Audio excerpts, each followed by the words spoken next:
cắt chưa cái ta tay nát đi. Ủa, bản thân là ruồi chứ, là ruồi mà. À, rê bao đi. Ruồi bao, thấy thùng mà nó.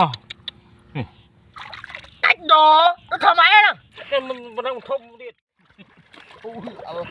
Đánh thằng hồ tây à linh. Muốn quất đá bong man bằng lời quật nè. Quất đá cái rút pin nè bong pôn quật à. Pin nè bong pôn quật hoàng ngày ở tuần này ấy. Quật ở xa đá tam bằng tam ấy bong nanh bạch thấy hiểu thấy hiệp thấy. Nó quật chập đam rút to nó quật rút man mặc trụ đá.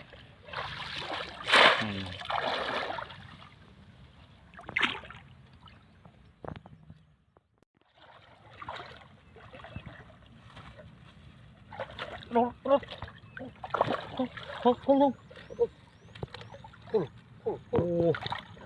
Học thấu pi. Có tranh bắt đấy đây. Hậu.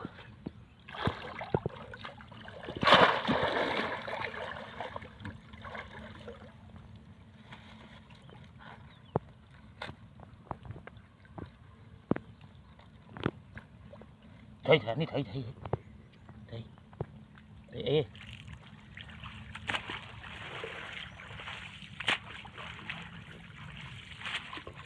Thấy này, miên thấy đấy. Thấy. Thấy. Chết à. Thấy không mà. Đây không bị.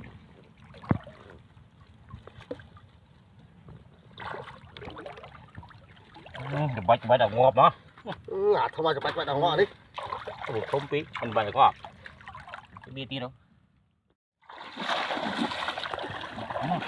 Luôn. Cho.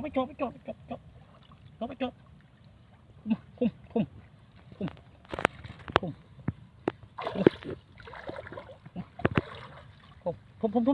Mau lên.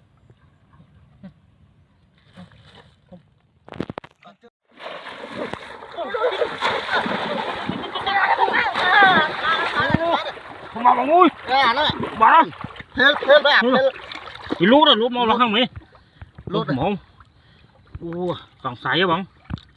Thế à, phụ huynh bao nhiêu nhỉ? Còn xài á mình. Con na đấy. Không à. Con na nữa. Rồi bà đây không lút trên nữa đấy. Sạm mà. Đúng chết. Phụ.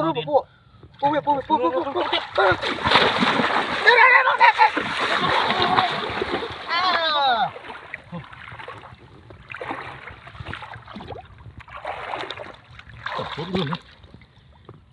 Bà đây. Cái không à. Con na này đúng.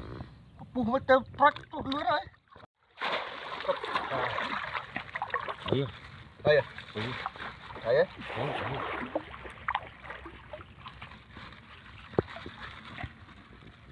Thì không thế này không à? Rồi chào bạn bán này một chút đấy. Cái bát hay mà.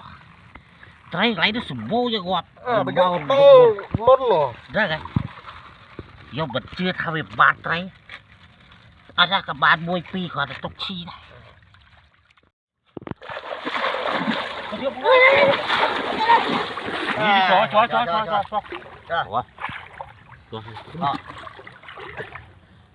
Đấy, không à? Không à?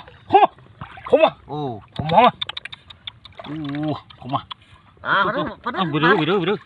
Chop.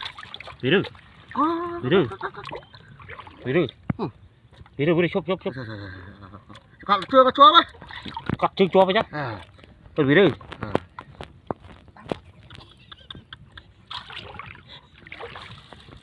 Rồi, cái đấy. Vì nó nóng, con bị cọp khóc.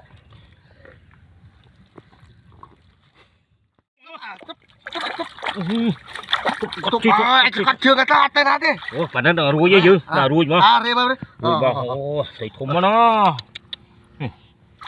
Cách đó, nó thầm máy đó. Cái mình đang thùng đi.